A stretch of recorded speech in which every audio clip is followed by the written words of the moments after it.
Saudara hari ini siap mendengar firman Tuhan, amin? Kita buka Alkitab kita dalam Yohanes pasalnya yang ke-8 ayat yang ke-30 sampai 36. Bapak Ibu, hari ini seperti yang saya janjikan minggu lalu di jam ini, saya akan melanjutkan seri khotbah. Saya akan memulai, mohon maaf, satu seri khotbah yang baru selama bulan Agustus.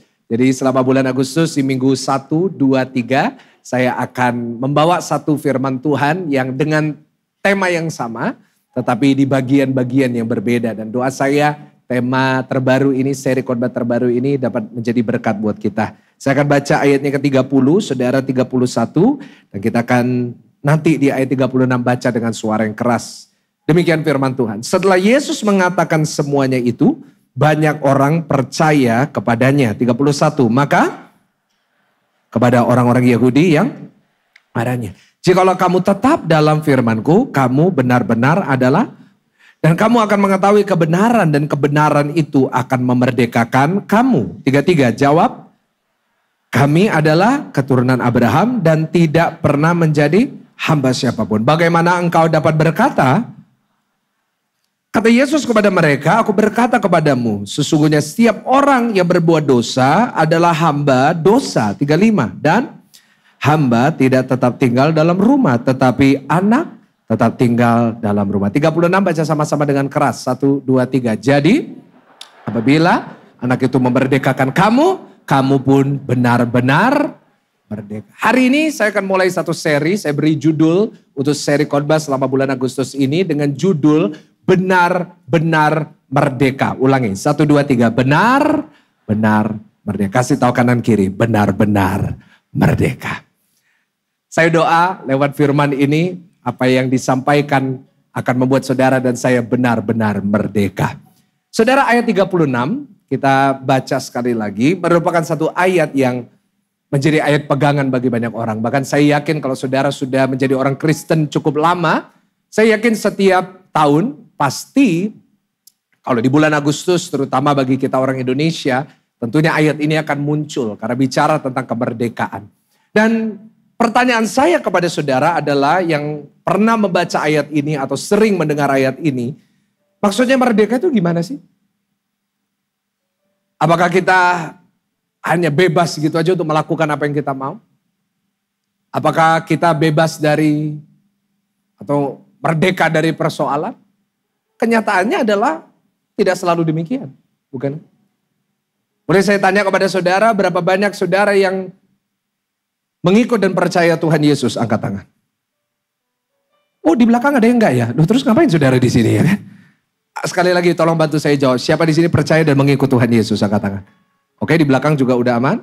Nah, sekarang saya tanya, siapa di sini yang datang tetap punya masalah? Ya, ada yang nunjuk sebelahnya. Ini Pak, masalah saya terbesar dalam hidup selalu yang sebelah ini. Loh, artinya nggak sesuai konteks kalau kita memakai ayat ini untuk berkata mengikut Yesus pasti merdeka dari semua masalah. Karena buktinya saudara udah ibadah, saudara udah doa pagi, saudara udah ibadah, bahkan saudara udah pelayanan, masalah tetap. Jadi nggak sesuai konteks. Lalu kamu benar-benar merdeka maksudnya gimana? Apakah berarti kita bebas dari segala macam keterikatan dari dosa? Buktinya ada orang yang sudah melayani, ada orang yang bahkan menjadi pendeta, bahkan ada orang yang udah jadi Kristen sejak lahir, tetap ada yang terikat dengan dosa. Lalu benar-benar merdeka maksudnya gimana? Apakah, coba renungkan, apakah selama ini kita membaca ayat ini, kita hanya sekedar lewat dan berkata, oh aku bebas. Bebas dari apa? Karena yang saya lihat adalah begitu banyak orang yang mengatakan dirinya udah merdeka, tapi hidupnya gak pernah menunjukkan kemerdekaan itu. Karena itu menjadi dasar dari seri khotbah ini. Karena saya tidak mau hanya saudara sekedar menaruh label saudara saya orang merdeka. Tapi doa saya melalui firman Tuhan yang dibagikan, melalui kebenaran ini. Maka saudara bukan cuma bilang saudara merdeka, tapi saudara benar-benar merdeka di dalam nama Tuhan Yesus. Kasih tepuk tangan yang paling meriah, tepuk tangan buat Tuhan. Nah, kita akan mulai dari situ. Nah saudara, sekarang kita mau bahas tentang kemerdekaan. Kemerdekaan yang dipakai di dalam Yohanes dalam zaman itu sedikit berbeda dengan konteks zaman kita sekarang. Ya, kalau kita mengatakan merdeka, yang pertama yang langsung kita ingat adalah kemerdekaan Indonesia. 17 Agustus tahun 4. Kita kalau dengar merdeka kita ingat lagu Dari Sabang sampai Merauke. Gimana lagunya? Dari Sabang sampai Merauke. Oh bukan ya, itu Indomie saudara ya. Oh ya saya salah. Dari Sabang sampai Merauke. Kita teringat dengan itu. Kenapa? Karena bagi kita orang Indonesia, kata merdeka itu konotasinya adalah kemerdekaan Indonesia. Tapi bagi orang pada zaman itu beda cerita. Pada zaman Injil, kata merdeka konotasinya adalah perbudakan. Ulangin sama-sama, konotasinya apa? Kenapa? Buktinya di mana? Coba lihat ayat 33. Saya tunjukin sama saudara. Begitu Yesus berkata, kebenaran itu akan memerdekakan kamu. Lalu mereka berkata demikian, kami adalah keturunan Abraham. Tidak pernah jadi hamba siapapun. Bagaimana engkau dapat berkata kamu akan merdeka? Jadi begitu mereka dengar kata merdeka, yang pertama mereka pikirkan adalah tentang perbudakan. Kenapa? Karena pada zaman itu perbudakan menjadi satu budaya yang ada. Bahkan pada zaman itu bukan ada pasar seperti di Surabaya. Di Surabaya ada pasar Genteng, ada pasar Pabean, ada pasar apa lagi? Pasar burung ya, ada banyak macam pasar. Pada zaman itu ada pasar budak. Di mana orang memperjualbelikan budak di pasar itu. Jadi kata merdeka itu dipakai bukan untuk satu bangsa, tetapi untuk budak-budak yang merdeka dari perbudakannya itu. Bahkan pada zaman itu kalau seseorang mengatakan merdeka, selalu konotasinya dari seorang budak yang membebaskan diri atau dibebaskan dari ikatan itu. Jadi itu yang dimaksud sama Yesus. Karena itu Bapak Ibu, saat kita membaca Yohanes 8 ayat 36, kamu benar-benar merdeka. Kita belajar ada dua hal yang Tuhan Yesus maksud di sini. Yang pertama yang dimaksud Yesus tentang kemerdekaan di dalam pribadinya adalah dia menunjukkan kepada kita bahwa banyak manusia yang masih hidup sebagai budak. Kenapa perlu dimerdekakan? Karena banyak manusia yang hidup sebagai budak, diperbudak, diperhamba.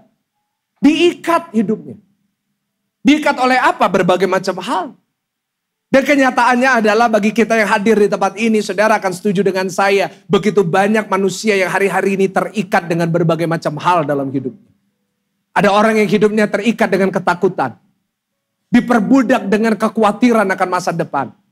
Ada banyak orang-orang terikat dan diperbudak dengan kuasa dosa. Ada banyak orang terikat dengan kuasa sakit penyakit yang menghantui kehidupan saudara dan saya. Dan semuanya ini berakar kepada satu hal yang namanya dosa. Karena di saat manusia jatuh di dalam dosa secara otomatis, manusia dibawa perbudakan dari dosa dan kuasa dan akibat dari dosa. Kenapa begitu banyak masalah muncul dalam hidup kita? Tuhan gak pernah merencanakan masalah dalam hidup kita. Tetapi masalah mulai masuk dalam kehidupan ras atau spesies manusia ini. Kapan? Di saat Adam dan Hawa jatuh di dalam dosa. Dan dosa mengakibatkan begitu banyak hal. Apa yang membuat saudara dan saya khawatir? Masalah dilahirkan dari dosa. Sebab itu banyak manusia hari-hari ini yang saya lihat. Banyak yang terikat dengan begitu macam hal. Diperbudak dengan segala macam masalah dunia. Diikat oleh segala macam hal yang iblis rencanakan. Dan itu rencana iblis di akhir zaman ini. Buktinya mana? Coba buka Lukas 13 ayat 16. Lihat apa yang Tuhan Yesus katakan. Dia bertemu dengan seorang wanita kerasukan setan, dikatakan bukankah perempuan ini sudah 18 tahun apa Bapak Ibu Saudara? Diikat oleh iblis. Harus dilepaskan dari ikatannya itu karena ia adalah keturunan Abraham. Di sini Tuhan Yesus menunjukkan keadaan manusia. Bahwa manusia ini banyak yang masih diikat oleh iblis. Iblis mengikat engkau dengan kekhawatiran tentang hidupmu. Mungkin tadi malam engkau gak bisa tidur. Kenapa? Engkau khawatir tentang apa yang akan datang. Engkau khawatir tentang anakmu. Engkau khawatir tentang kesehatanmu.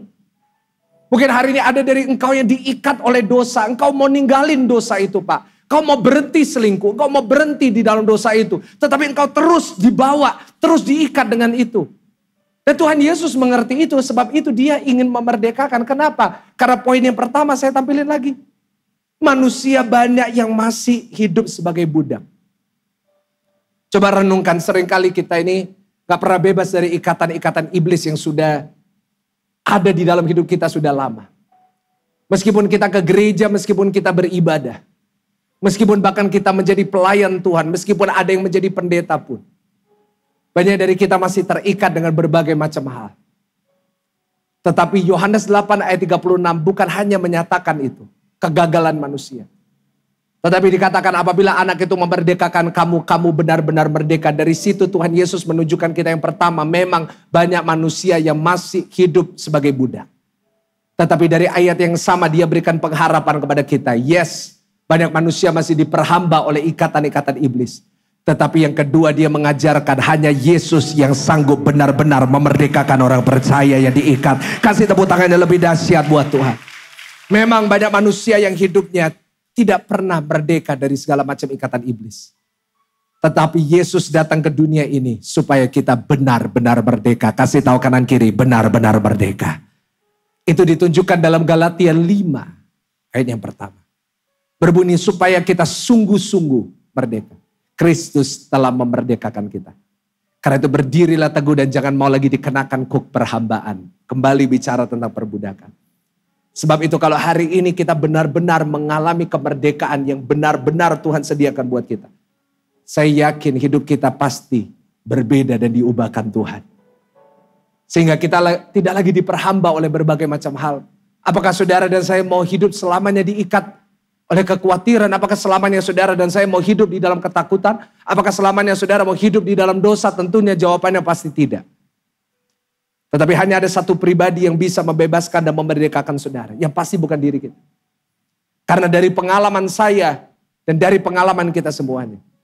Semakin kita berusaha untuk memerdekakan diri, semakin kita gagal. Karena kita memakai kekuatan manusia. Tetapi kalau kita datang kepada Tuhan dan kita berkata, Tuhan merdekakan aku. Saya gak peduli seberapa keras iblis mengikat engkau. Sudah berapa lama ikatan kekhawatiran ketakutan itu menghantui saudara.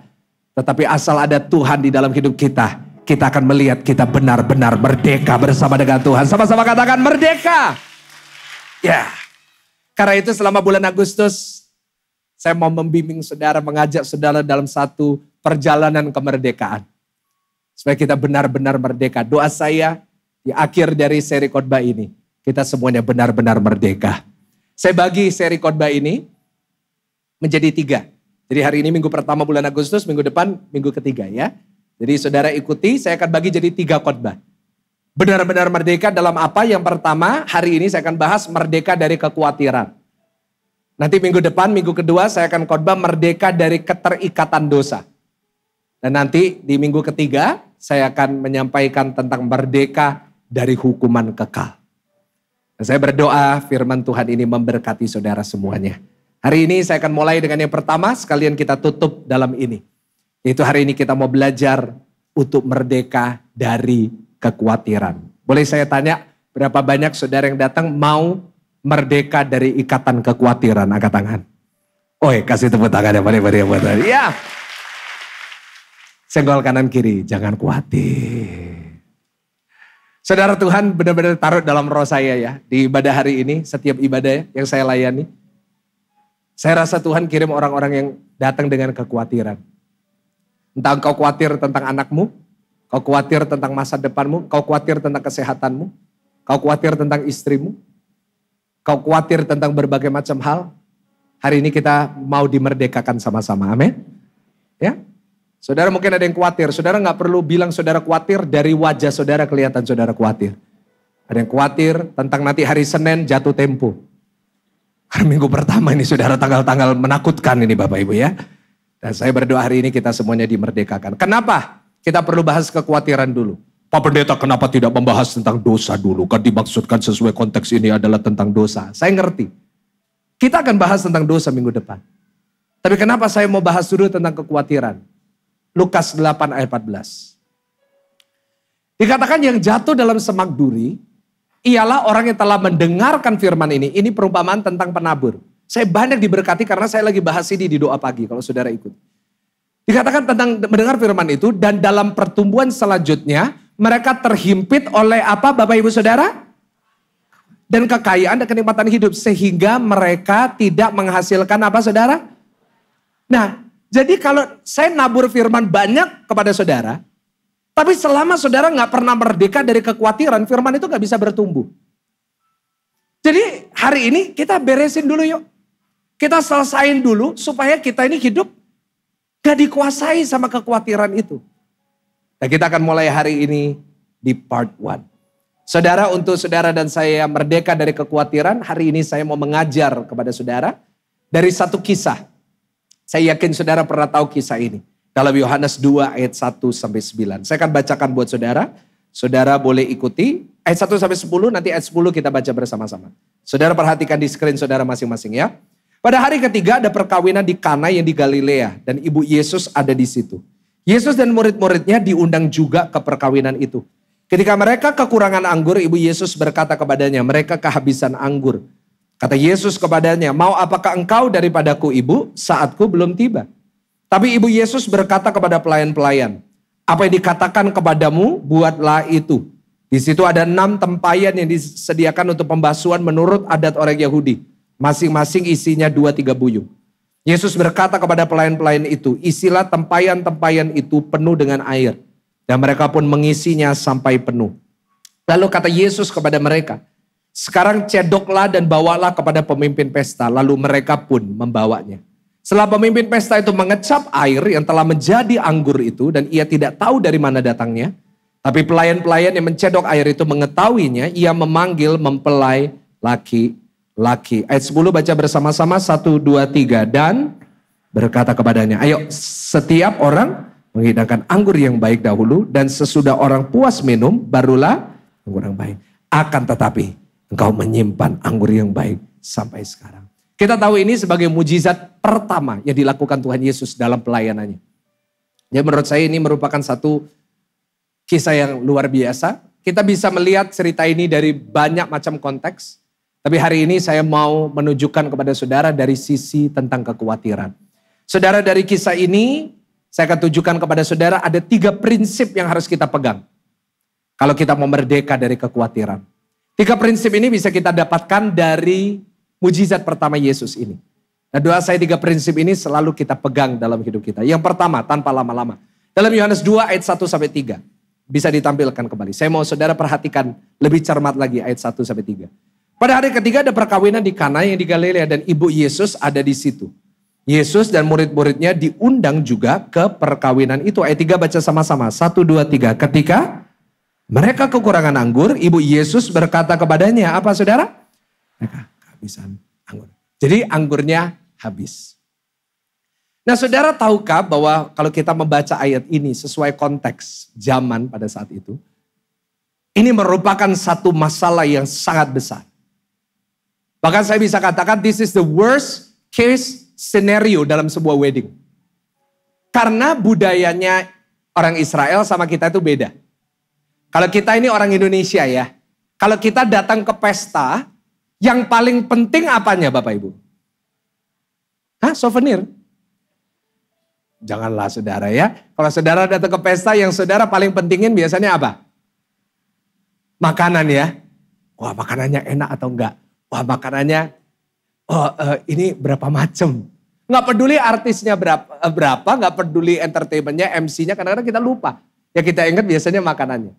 Coba saya tanya sama saudara, kalau saudara tiba-tiba udah datang diundang ke satu pesta, saudara udah pakai baju yang terbaik, ibu-ibu udah jambulnya 12 cm, ya kan kurang 1 cm, kalau lewat portal harus nunduk gitu sedikit saudara, lewat pintu kan, udah tinggi. Lalu saudara datang ke pesta, saudara baru datang, terus makanannya habis. Saya mau tanya reaksi saudara gimana? Langsung monyongnya maju. Oh, bos. Ini habis, dan.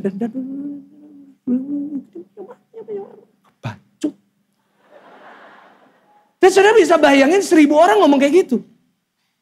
Saya mau tanya bagi saudara yang menikah, malu atau enggak? Pasti malu. Dan itu mengakibatkan banyak masalah. That was the context. Ini merupakan satu hal yang serius loh. Kalau bagi kita di pesta kekurangan anggur, ya udahlah orang gak expect anggur. Pada saat itu semua orang expect anggur. And you can imagine paniknya. Dan yang tahu masalah ini hanya 2 pihak. Siapa yang tahu? Yang pertama yang tahu pelayan-pelayannya. Ya toh? Karena yang lapor pasti pelayan-pelayannya. Karena mereka yang handle anggurnya. Mereka yang serve, mereka yang tahu. Yang kedua siapa yang tahu? Ibu Maria. Karena Ibu Maria yang tahu. Nah saya tuh heran. Ibu Maria kan bukan IO kok bisa tahu ya? Dari situ awalnya saya bingung tapi akhirnya saya menemukan jawabannya. Karena Ibu Maria adalah wanita. Kenapa? Karena wanita adalah makhluk yang paling kepo di dunia ini, saudara. Saya yakin begitu ada keributan di dapur, Ibu Maria langsung, apa itu? Apa? Ada apa? Dan akhirnya dia tahu. Saya bisa bayangin paniknya. Mereka sama-sama tahu, anggurnya ini akan habis. It's gonna run out. Oh, dan mereka mulai bayangin apa yang terjadi. Waduh, mulai pikirannya kemana-mana. Ini nanti bisa, mungkin yang pelayan-pelayannya mikirnya, kita bisa-bisa gak dibayar ini. Ada yang bilang, wah ini suami istrinya ini bisa gak jadi nikah nih. Begitu banyak senario yang bisa terjadi. Dan pasti terjadi dan yang membuat mereka takut adalah mereka tidak bisa melakukan apa-apa untuk mengubah situasi. Di luar kendalinya mereka. Setuju gak sobat? Kenapa? Zaman itu belum ada Gojek. Beda kalau ada Gojek. Habis anggurnya tinggal kita Gojek dan Grab. Tinggal kirim dari toko, dikirim ke rumah kita. Kita bayar lebih mahal, pasti ada. Zaman itu belum ada. Ingat zaman itu belum ada Alfamart dan Indomaret. Gak bisa mereka datang murid-murid disuruh pergi ke Alfamart untuk beli. Yang penting ada anggur, gak bisa. Zaman itu kalau mau buat anggur harus buat sendiri. Dan zaman itu buat anggur gak bisa pakai mesin. Zaman itu bikin anggur harus manual. Caranya tahu gak bikin anggur? Sampai sekarang wine itu dibikinnya gimana? Buahnya diambil, ditaruh di dalam satu kontainer. Ada ibu-ibu lepas sepatu pakai kaki. Nginjek-nginjek anggurnya. Kakinya gak dicuci biasanya saudara. Itu yang buat sedap dan asam Bapak Ibu. Setiap kali saudara minum wine, ingatlah akan kaki ibu itu saudara. Ada yang bilang, Pak saya jualan wine, jangan ngomong gitu dong. Nah. Bayangin, mereka harus menginjak-injak. Sehingga sarinya itu keluar. Dan itu membutuhkan waktu yang lama. Dan that's not possible kan. Ini lagi pesta, tengah-tengah pesta. Mana mungkin mereka ngelakuin itu? Nggak mungkin. Dan anggurnya pasti nggak enak. Karena kalau anggur itu perlu diperas dulu, dibiarkan di waktu yang lama. Baru akan enak. Dan mereka ini udah tahu nih apa yang akan terjadi.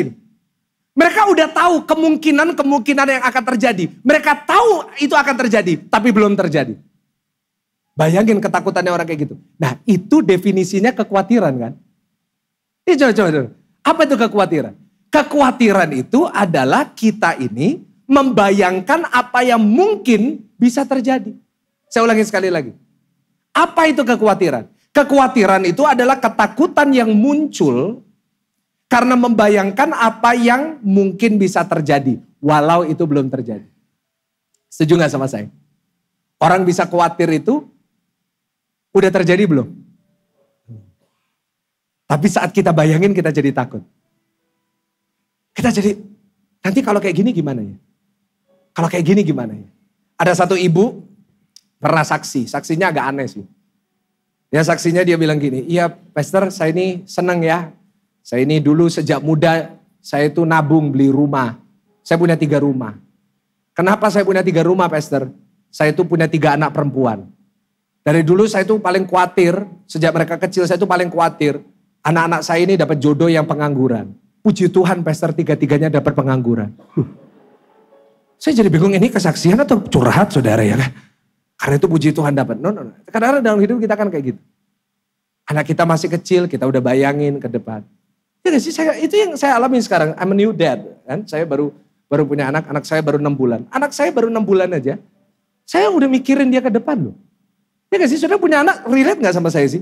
Saudara anaknya baru kecil 6 bulan, saudara udah mikirin. Saya udah mikirin sekolahnya. Udah mikirin biaya sekolah yang mahal. Udah mikirin kalau sekolah jalannya ditutup gimana.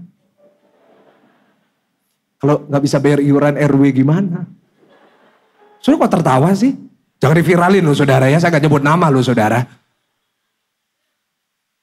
Saya udah mikirin perjodohannya. Nanti dapat jodoh gimana. Itulah esensi kekhawatiran. Kita khawatir, kita takut, karena sesuatu yang belum terjadi tapi mungkin terjadi. Setuju gak sih? Nah itu yang dialami. Apa sih yang nyebabin kekhawatiran? Yang pertama, apa yang saya lihat? Kita tuh hanya bisa khawatir saat kita tuh lihat sesuatu. Dan itu menyebabkan kita khawatir. Yang kedua, apa yang kita dengar. Kalau kita banyak dengerin hal-hal yang gak benar, pasti kita ini penuh kekhawatiran. Yang ketiga, apa yang saya rasakan, what I feel.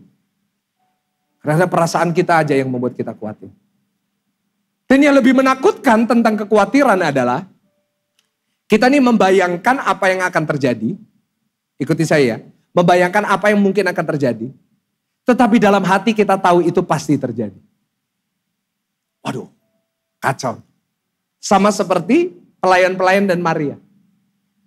Kemungkinannya banyak dan kita tahu itu pasti terjadi. Pasti ribut. Pasti kacau. Dan yang lebih parah lagi adalah kita gak bisa mengendalikan apapun di situ. There's nothing we can do about it.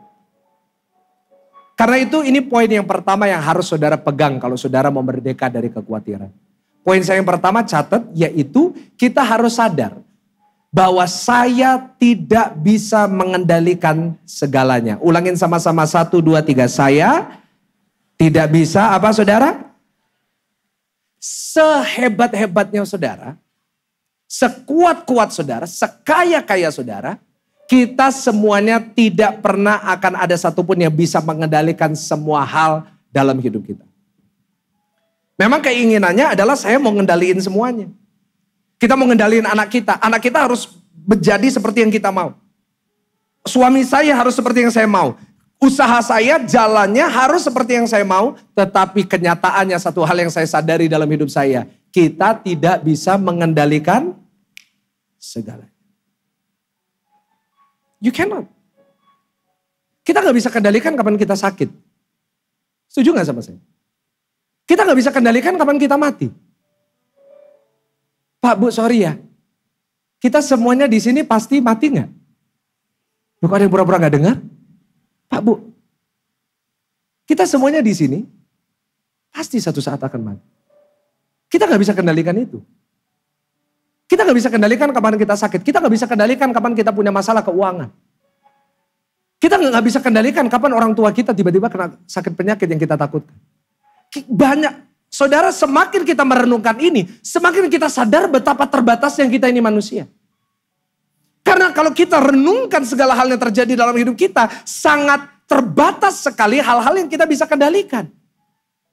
Kita gak bisa kendalikan tiba-tiba, kok dokter bilang gini? Loh, kok tiba-tiba usaha saya menurun? Kok tiba-tiba anak saya udah mulai gak mau dengerin saya? Kok mulai hubungan suami istri kok tiba-tiba kita gak ngobrol? Kok tiba-tiba nama saya jadi jelek? Kok tiba-tiba saya udah gak relevan lagi ya? Dan itu saya juga alami dalam hidup saya. Tapi satu hal yang saya sadar, itulah manusia. Banyak hal dalam hidup kita memang kita gak bisa kendalikan. Dan yang membuat kita takut setiap hari adalah kita takut kalau yang kita khawatirkan terjadi. What should I do? Karena saya gak bisa kendalikan situasi ini. Tapi kabar baiknya buat kita. Bagi saudara dan saya yang hari ini kita terbatas ini. Kita masih punya Tuhan yang tidak terbatas yang sanggup mengendalikan segalanya. Boleh katakan amin Bapak Ibu Saudara? Seterbatas-terbatasnya kita masih punya Tuhan. Kasih tahu kanan kiri, kita masih punya Tuhan. Kita masih punya Tuhan yang bisa pegang kendali setiap situasi. Bahkan di saat situasi itu tidak mungkin berubah, di saat Lazarus berada di dalam kubur itu, kita tetap melihat saat Tuhan hadir, Dia yang pegang kendali setiap situasi. Sebab itu hari ini, kalau saudara mau merdeka dari kekhawatiran, pastikan saudara dan saya menyadari, dalam hidup saya ini banyak yang saya gak bisa kendalikan. Tapi saya punya Tuhan yang bisa mengendalikan segalanya. Sebab itu hari ini kita harus punya partnership. Mau punya apa Bapak Ibu Saudara? Ada sebuah kemitraan kita dengan Tuhan. Di mana kita mengendalikan apa yang kita bisa kendalikan. Biar Tuhan mengendalikan apa yang hanya Dia bisa kendalikan. Bahkan saya akan mengatakan juga lakukan apa yang kita bisa lakukan. Biar Tuhan yang lakukan apa yang hanya Dia bisa lakukan. Boleh katakan amin?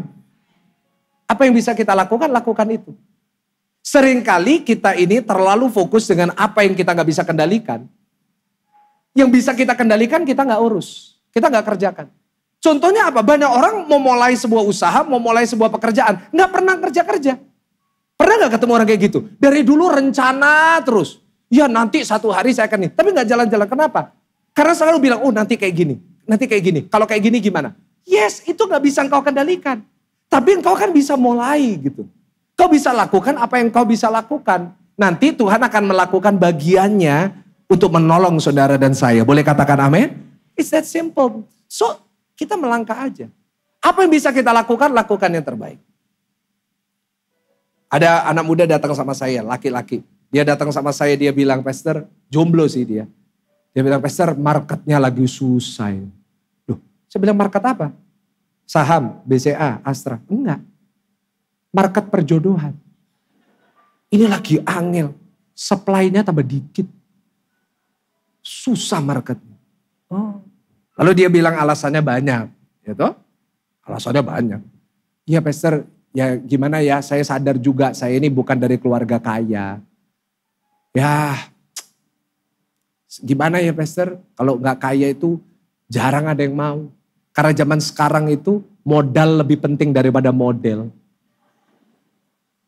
Ada yang amin, amin, amin. Ya kan? Lalu dia bilang, saya bukan keluarga kaya. Dan memang kita gak bisa kendalikan kita lahir di keluarga seperti apa. Kita gak bisa kendalikan orang tua kita lahir di keluarga yang kaya atau enggak. Kalau saudara anaknya orang kaya, puji Tuhan, bersyukur. Jangan hidup sembarangan, hidup yang benar. Ya kan?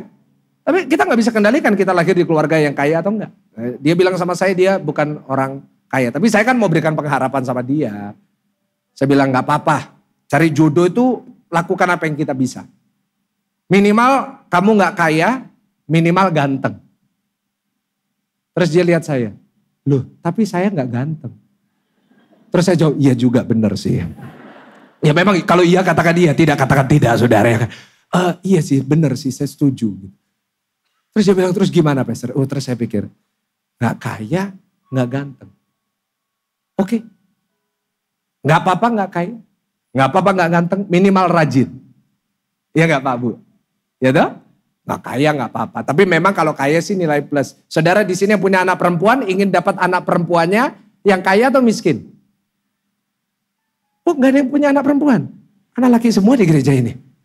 Saya mau tanya, tolong jujur Bu, punya anak perempuan, ingin anaknya perempuan dapat jodoh yang kaya atau miskin? Ih matre banget saudara ya kan. Kaya gitu. Gak ada benar, gak ada salah ini ya. Pasti mau yang kaya. Ya minimal gak kaya, gak terlalu ganteng, mungkin modelannya boten-boten gitu saudara ya kan. Minimal rajin. Ya toh, lek rajin, sukses. Ya lek-elek, ditambah dolar jadi lumayan saudara ya lumayan. Tapi dia bilang, tapi aku males Pastor.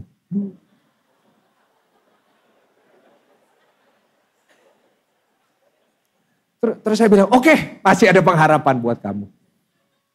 Kamu kaya enggak apa-apa. Ganteng enggak apa-apa. Rajin enggak apa-apa. Minimal lucu. Ya toh? Wis minimal guys, wis pokoknya lek lucu. Itu ada nilai plusnya. Dia bilang, loh tapi aku enggak lucu.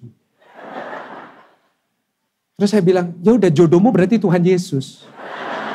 Kan kau bukan Tuhan yang melihat rupa, kau bukan Tuhan yang memandang harta. Ya udah mah, jodohmu berarti Tuhan Yesus karena hanya Dia yang menerima kamu apa adanya. Aduh, wah ada yang tepuk tangan lagi saudara. Buat apa? Gak ada, gak perlu tepuk tangan.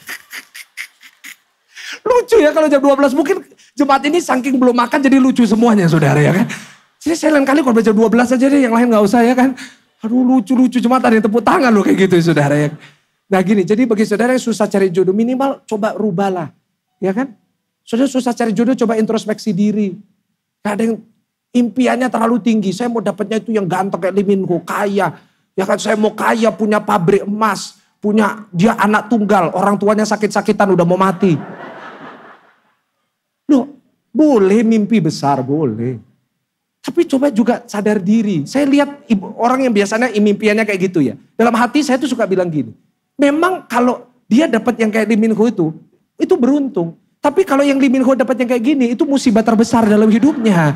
Ya jadi kita jangan mencelakakan orang gitu kan saudara ya kan. Nah jadi lakukan apa yang saudara bisa. Saudara mungkin gak ada yang mau coba sikat gigi sehari 2 kali. Karena mungkin karena itu bau mulut itu saudara gak dapat. Ya kan, mungkin saudara pakai baju kurang rapi. Pakai baju rapi gak harus mahal. Ya kan gak harus mahal. Ya di TikTok itu juga banyak jual yang murah-murah, ada banyak diskon ya kan. Ini kan mau 88 ya kan, banyak voucher free ongkir dan lain-lainnya. Setidaknya ada perubahan. Ada banyak teman-teman pendeta datang sama saya. Mereka ngomong gerejanya, Pastor gimana ya gereja saya ini kok gak bisa maju. Wah ini kena gereja ini, wah banyak jemaat akhirnya pindah ke gereja. Saya bilang, jangan deh ngomong ke saya tentang semua itu kau gak bisa kendalikan. Kau gak bisa kendalikan jemaat ini mau datang kemana. Saudara pikir saya bisa kendalikan saudara? Ada di sini yang saya hipnotis untuk datang di sini? Kan saudara datang sini, saya gak bisa kendalikan jemaat. Saya bilang sama tim, kita gak bisa kendalikan berapa jemaat yang datang.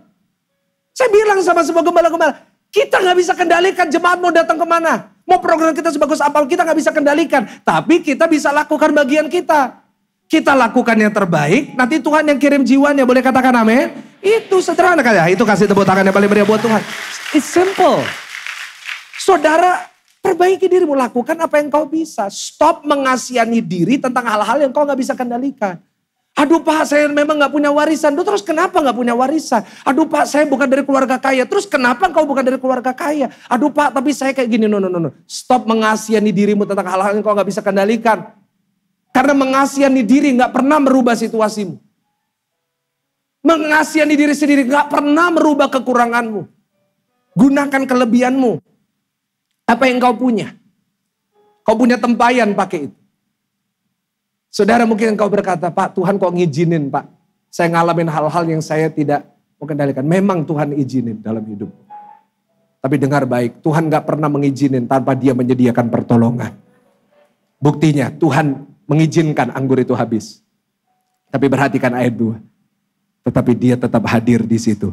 Dan menyediakan mujizatnya pada saat itu juga. Kasih tepuk tangan yang paling meriah. Jadi, kalau Tuhan izinin, Tuhan gak ninggalin. Tuhan akan ada di situ. Yang kedua, Yohanes 2 ayatnya ketiga sampai ayatnya keempat. Yohanes 2 ayatnya ketiga sampai 4. Ketika mereka berkekurangan anggur, Ibu Yesus berkata kepadanya mereka kehabisan anggur. Perhatikan di sini. Ini hal yang sangat lumrah menurut saya. Ibu Yesus berkata kepadanya mereka kehabisan anggur. Tapi coba lihat jawaban Yesus. Ayat 4. Yohanes 2 ayatnya keempat. Kata Yesus kepadanya, baca sama-sama. 1, 2, 3. Apa? Mau? Kau daripadaku ibu. Saatku.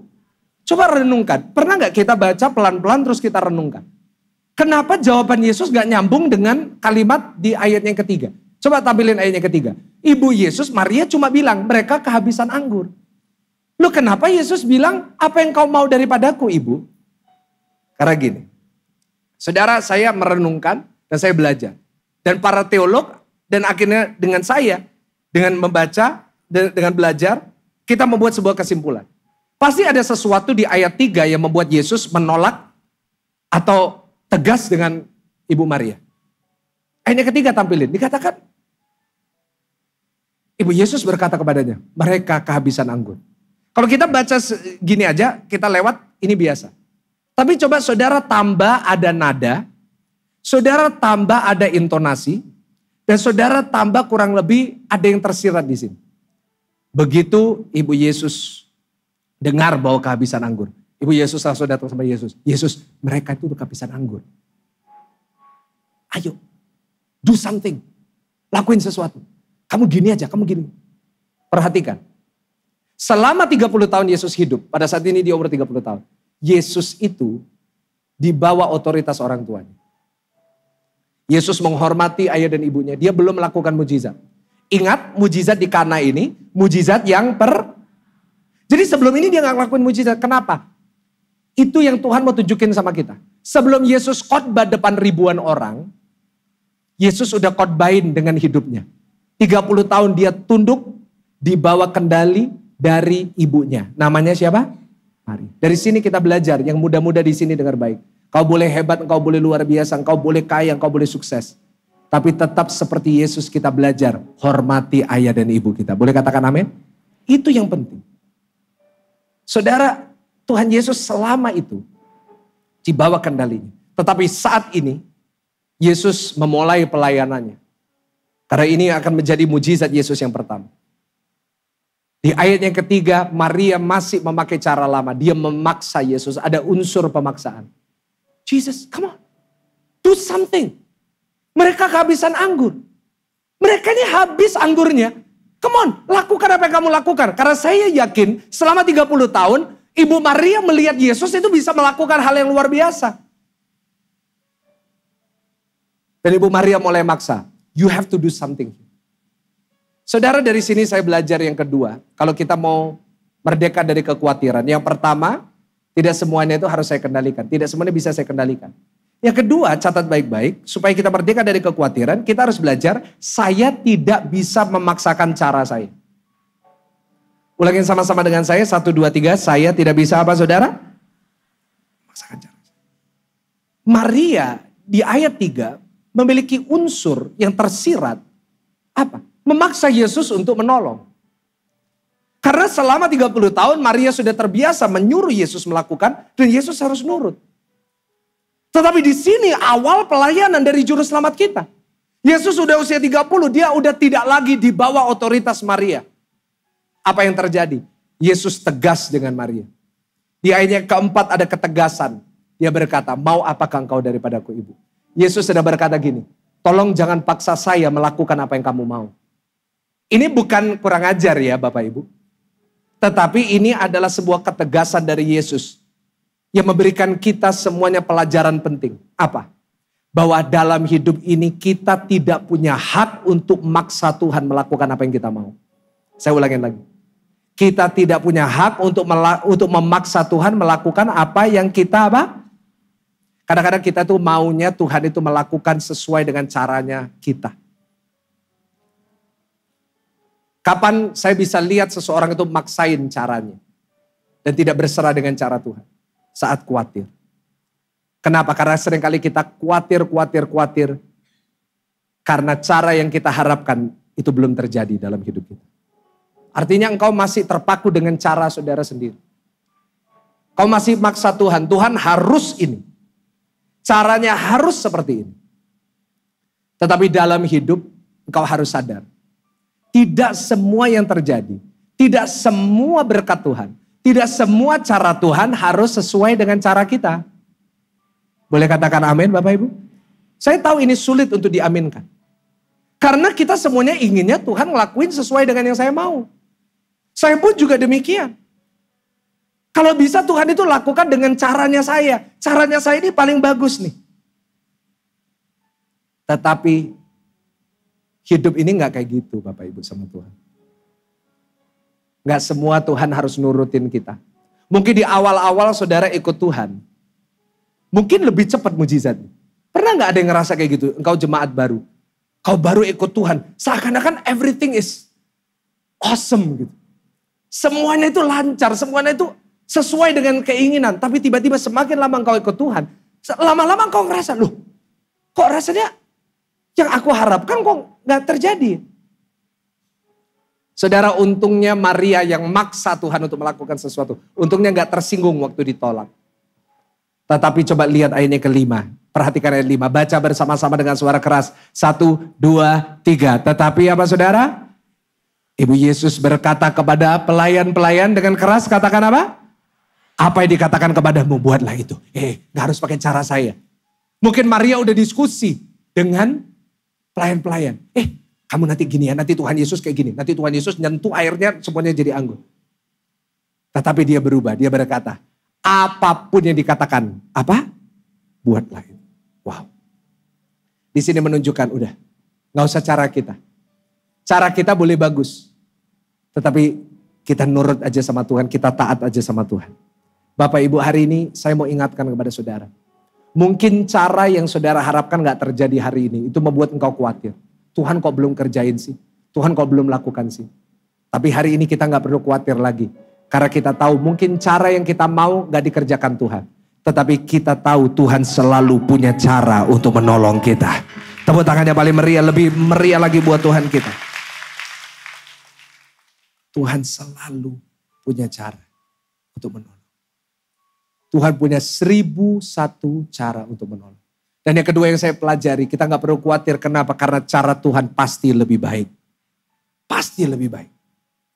Gak mungkin. Kalau cara kita lebih baik dari cara Tuhan, artinya kita yang Tuhan. Tetapi kita bukan Tuhan. Dia adalah Tuhan yang tahu segalanya. Dan caranya pasti yang terbaik. Dan yang ketiga, kenapa cara Tuhan lebih baik? Karena Tuhan kita gak pernah dibatasi dengan keterbatasan manusia. Saat kita buat rencana itu ada satu keterbatasan yang dasar. Yaitu dibatasi oleh keterbatasan manusia. Tetapi kalau rencana yang Tuhan rencanakan, rancangannya pasti lebih baik. Kenapa? Karena Tuhan kita tidak terbatas, yang sanggup melakukan apapun yang Dia mau. Kasih tepuk tangan yang paling meriah. Pemain musik boleh naik. Yang terakhir, kita baca ayat terakhir. Yohanes 2 ayat 6 sampai ayatnya ke-8. Yohanes 2 ayatnya ke-6 sampai ayatnya ke-8. Kita baca dengan suara keras ya. Karena ini ayat terakhir, habis ini kita makan sama-sama. Ya, ada yang mau traktir saya makan? Ya udah, kalau nggak ada nggak apa-apa. Biar Tuhan yang menraktir saya. Just kidding ya. Baca dengan saya dengan suara keras. 1, 2, 3. Di situ ada 6 tempayan yang disediakan untuk pembasuhan menurut adat orang Yahudi. Masing-masing isinya 2-3 buyung. Yesus berkata kepada pelayan-pelayan itu, apa? Isilah tempayan-tempayan itu penuh dengan air dan mereka pun mengisinya. Lalu kata Yesus kepada mereka, apa? Sekarang cedoklah dan bawalah kepada pemimpin pesta. Lalu mereka pun, oke, stop di sini. Bapak Ibu, coba kita lihat di ayat 6 dulu. Baca sama-sama, di situ ada berapa? 6 tempayan. Yang disediakan untuk pembasuhan menurut adat orang Yahudi, masing-masing isinya. Boleh gak saya tanya, buyung itu apa? Karena kadang-kadang kita tuh baca ya. Kita tuh cuma asal baca terus kita gak ngerti juga kita lewatin gitu. Buyung itu apa? Cedok? Bukan. Buyung itu a unit of measurement. Untuk ngukur air. Kalau kita ngukur air, unitnya apa? Oh, gak pernah ngukur air di sini. Mililiter atau liter. Kita kalau beli botol aqua pasti ada tulisannya 1 liter, setengah liter, 250 ml. Kalau di Amerika pakai gallon, beda. Kalau saudara ke Amerika, saudara gak akan menemu ml. Ada 1 gallon, 2 gallon of milk. Ya kan? Nah, buyung ini itu juga unit of measurement. Nah, 1 buyung itu sama dengan 40 liter. Jadi kalau 2 buyung berapa liter? Ini matematika dasar ya, gak apa-apa ya. 40 kali 2, 80. Kalau 3 buyung, pintar. Ada 6 tempayan, isinya 120. 6 kali 120? Loh, mumet toh saudara. Sekelaparan soalnya ini ya. 720. Total 720 air. Saya mau tanya, 720 liter air itu banyak gak? Untuk diisi waktunya butuh waktu yang lama gak? Lama, kenapa? Belum ada sanyo zaman itu. Loh, gak ada. Saudara tahu ya, kalau kita baptis orang itu, kita ngisi bak untuk baptis orang itu sepanjang malam loh. Itu, oh mohon maaf, sepanjang pagi. Jadi dari pagi saat pumpnya masuk itu ngisi dari pagi. Baru dipakai itu jam siangnya. Kenapa? Karena untuk ngisi itu gak secepat itu. Bayangin pada zaman itu belum ada selang. Zaman itu tuh harus ke sumur, ngambil, cedok, masukin. Total 720 liter, lama. Tapi mereka butuh anggurnya sekarang, now. Aku butuhnya sekarang. Bukan nanti, bukan nunggu 720 liter. Tapi Tuhan suruh, ini ada 6 ya, 720, tolong diisi sampai penuh. Itu yang saya pelajari yang ketiga, catat baik-baik. Supaya kita merdeka dari kekhawatiran. Kita harus ingat, tidak semua harus terjadi sesuai dengan waktu saya. Ulangin sama-sama, tidak semua harus sesuai dengan apa? Waktu saya. Karena kadang-kadang ada hal-hal yang it will take longer for us. Tapi gak apa-apa. Memang sebenarnya keinginan kita semuanya pasti inginnya cepat dan mudah, ya gak sih? Kita semua kepingin cepat toh. Semua tuh kita, apalagi manusia zaman sekarang, semuanya itu ingin cepat. Ya, yang viral sekarang kan yang cepat-cepat, yang video 1 detik kan viral toh. Wah itu 1 ting, nah itu yang viral, banyak yang nonton. Kenapa? Kita maunya cepat. Udah selesai, next. Selesai, next. Kita sukanya kayak gitu. Kita sukanya cepat. Tapi ingat, kita sukanya cepat belum tentu itu yang Tuhan suka. Kayak gini gak ada yang amin. Gak apa-apa. Udah kebal kok saya udah bilang ini kandang singa. Ya toh, kalau udah ngadepin singa, udah latihan di rumah saudara ya kan. Tuhan Yesus bisa cepat gak? Tuhan Yesus bisa gak? Pada saat itu juga gak usah diisi tempayannya. tapi langsung ke sumurnya disentuh semuanya jadi anggur. Lebih cepat, efisien. Tapi yang bagi kita efisien, bagi Tuhan belum tentu efisien. Tuhan justru take the longer route. Gitu. Istilahnya kalau kita pakai Google Map, kita milih jalan yang lebih lama. Kalau saudara milih kan pasti cari yang paling, Tuhan malah kadang-kadang pakai jalan yang lebih lama. Coba kalau saudara nyetir sama orang, yang udah tahu Google Map-nya ada jalan lebih cepat, milihnya lebih lama, jengkel nggak? Itu loh akarnya kenapa seringkali kita jengkel sama Tuhan. Karena kita maunya cepat. Tuhan bilang, no, slow down. Karena kadang-kadang cepatnya kita sama cepatnya Tuhan lain. Oh, gak ada yang amin, gak apa-apa. Saya jam 4 udah gak khotbah, gak apa-apa. Ya. Cepatnya saya dan cepatnya Pastor Selin, my wife, itu beda. Kalau cepat saya, makan nasi goreng, 30 detik selesai satu porsi. Saya kalau makan itu paling cepat. Saya ini mestinya kalau gak pendeta, saya akan datengin semua kompetisi makan, saya akan menangkan semua. Tapi karena saya pendeta, saya harus menjaga image. Masa pendeta GSJS, lomba makan mie. Tapi cepatnya Pastor Selin beda. Makan 20 menit. Dinikmatin, dikunyah 38 kali. Ini sedikit curhat saudara ya, mumpung dia gak ada di sini. Tapi itu normal. Bagi dia itu normal. Bagi saya 30 detik itu normal. Bagi dia, saya gak normal. Yang benar yang mana? Gak ada yang benar. Sesuai dengan kehendaknya sendiri. Nah kita sama Tuhan juga gitu. Kita kepinginnya cepat. Tuhan gak kepingin. Bisa gak Tuhan cepat? Bisa. Tapi Tuhan gak mau. Bukan Tuhan yang gak bisa cepat. Tapi kita yang harus belajar pelan. Gak ada yang amin, gak apa-apa. Habis ini saya suruh berdiri, saya sesuai doakan selesai ini saudaranya. Karena kita itu jalanin proses. Pernah dengar kata proses? Proses itu gak pernah ada proses yang cepat. Karena proses itu waktunya kita belajar. Orang kalau belajar gak mungkin bisa langsung cepat. Mulainya dari pelan dulu. Setuju gak sama saya? Saudara kalau saya ajarin, saudara gak bisa nyetir mobil. Saudara saya mau tanya, belajar mobil di tol atau di perumahan?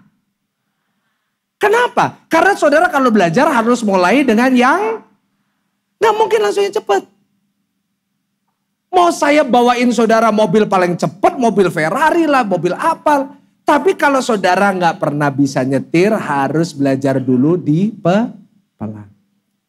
Kalau saya belajar musik nih, saya belajar main piano, saya belajar untuk instrumen, saya kan main piano. Saya dulu belajarnya harus pelan. Do, re, mi, fa, sol, la, si, do. Harus mulai gitu dulu. Gak bisa hari pertama saya belajar, mainkannya cepat. Gak bisa. Meskipun gurunya bisa, meskipun gurunya bisa, tapi dia pelanin untuk kita. Ini saya belajar dari salah satu mentor saya. Dia ngajarin saya prinsip itu. Kalau kamu belajar dari seseorang, kan gak mungkin langsung yang cepat. Harus pelan dulu. Kenapa seringkali Tuhan izinkan yang lama? Supaya kita belajar. Supaya kita belajar taat. Supaya kita tuh berubah dulu. Supaya kita itu jadi bagus dulu. Belajar pelan-pelan. Dan saat kita sudah memutuskan untuk belajar, isi tempayan kita dengan air. Saat kita udah lakukan bagian kita, Tuhan gak butuh lama untuk nolong. Dikatakan seketika itu juga anggurnya diubah oleh Tuhan menjadi anggur yang terbaik yang pernah dicicipi. Kita bangkit berdiri bersama-sama di hadapan Tuhan. Saya dulu bersyukur sama Tuhan ya. Karena Tuhan itu berkati saya dengan anak sangat lama setelah saya ini menikah. Nggak langsung. Dulu saya tanya sama Tuhan, kenapa ya Tuhan ya? Kok lama banget? Dulu saya doanya kenceng banget tuh Pak Bu. Saya kalau doa untuk sesuatu itu, aduh kenceng banget doanya. Tapi Tuhan gak kasih. Dan I feel ada beberapa dari saudara yang mengikuti ibadah ini, saudara berada di dalam keadaan yang sama. Kalau lagi nunggu. Saya tuh hari ini baru sadar. Tuhan kok suruh saya nunggu? Hari ini saya baru menyadari bahwa kalau pada saat itu, awal-awal saya menikah langsung dikasih anak. Mungkin keadaannya bisa beda dengan hari ini. Karena saya yakin pada saat itu kalau awal-awal saya menikah, anak saya akan menjadi anak yang sangat penuh kepahitan dengan papanya. Kenapa? Saya belum beres sama diri saya. Saya masih ada pembuktian diri. Saya masih gak bisa ngendaliin amarah saya. Omongan saya pedes banget. Saya gak pernah peduli sama perasaan orang, Pak, Bu. Saya orangnya kayak gitu. Saya kalau marah itu, setan aja lari dari saya. Dan saya yakin saya akan lampiaskan itu ke anak saya. Seperti banyak dari saudara melampiaskan amarah terhadap anak. Dan saudara bertanya, kenapa anak saya gak nurut ya? Kenapa anak saya selalu marah? Kau gak sadar, engkau yang nabur. Kau yang melampiaskan masalahmu, kekhawatiranmu, disfungsimu kepada anak. Jangan salahkan kalau mereka menjadi seperti yang kau takutkan. Karena sebenarnya yang kau takutkan adalah dirimu sendiri. Saya belajar, saya lihat ya. Sekarang pada saat saya ini sekarang senang banget tuh saudara kalau saya pulang. Karena anak saya itu gak mau tidur kalau saya belum pulang. Anak saya itu nunggu saya pulang, malam nanti tunggu saya pulang. Dia lihat saya, dia senyum, dia megang brewok saya langsung tidur. Every day. Saudara boleh tanya semua keluarga saya, kalau sama orang lain gak pernah senyum. Tapi kalau anak saya lihat saya, dia selalu senyum dengan senyumannya paling lebar. Dan saya rasa bahwa itu karena Tuhan udah ubahin saya selama ini. Sekarang saya dikasih anak. Saya yang udah diubahkan ini, saya bisa menyalurkan kasihnya Tuhan kepada dia. Tetapi ini ceritanya akan sangat lain.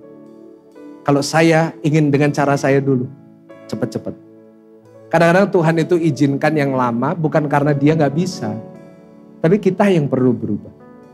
Saya diubahkan Tuhan selama beberapa tahun ini dan puji Tuhan.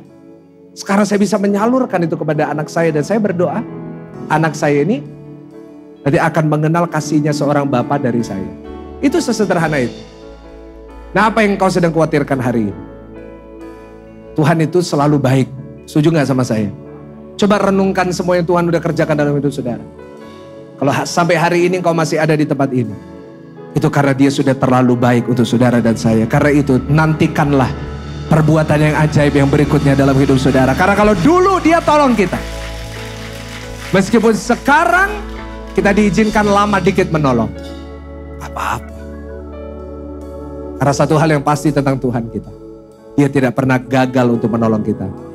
Bahkan kita gak perlu khawatir, kenapa? Karena dia selalu punya cara untuk menolong, mengangkat, melepaskan saudara dan saya dari segala macam keterikatan. Sehingga kita benar-benar merdeka.